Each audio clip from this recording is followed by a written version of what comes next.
Hi, everybody. So we're going to go over the last section of literary elements notes today. And just to review, you always start with your heading if you haven't already.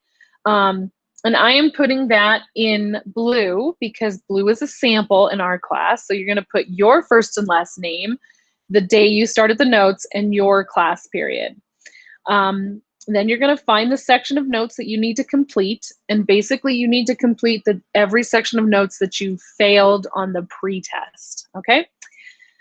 So we're doing the last section, which is part 4, figurative language. So a simile, a lot of you guys are probably familiar with similes and metaphors. So a simile compares two unlike things using like or as. So your smile is like the sunrise. Whereas a metaphor compares two unlike things where one of them's just renamed. So instead of saying your smile's like the sunrise, you would just say your smile is the sunrise. Okay. Now, an allusion is when an author intentionally makes a reference to another work, such as another piece of literature or a piece of artwork or a time or a place or a person. A lot of times you'll see this and it helps you to pull in the feelings related to that other piece. Okay. Imagery, those are words used to evoke or create pictures in your mind as a reader. Hyperbole, just to be clear, it is hyperbole, not hyperbole.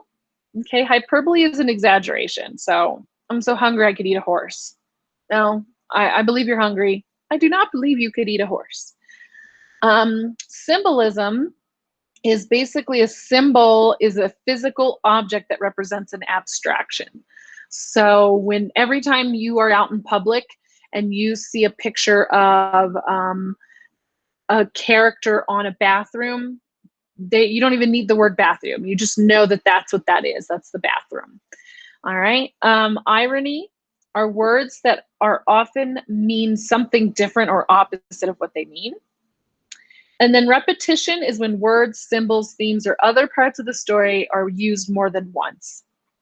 So after you take your notes, the next step is to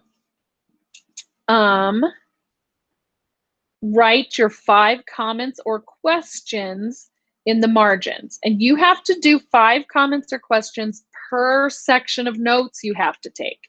So first of all, I'm writing them in blue to show you that it's a sample. And you are going to number them so that it's really clear to me you did 5. Okay, so for example, you could say, I now understand the difference between a simile and a metaphor. I think I misspelled simile. Yeah, okay. So that's just one sample. I'm not going to write anymore because I don't want to steal your potential answers and comments and responses. The last thing you need to do is come down to the bottom and write a 1 to 2 sentence summary of everything you learned in the notes. So that's 1 to 2 sentences total. Whether you did 1 section of notes or 4, you only need to do 1 to 2 sentences. So for example, in blue, because it's a sample, I learned a lot about figurative language, including how important repetition is. So, all right, I hope that helps, guys. If you have any questions, message me in chats. Otherwise, I will see you later.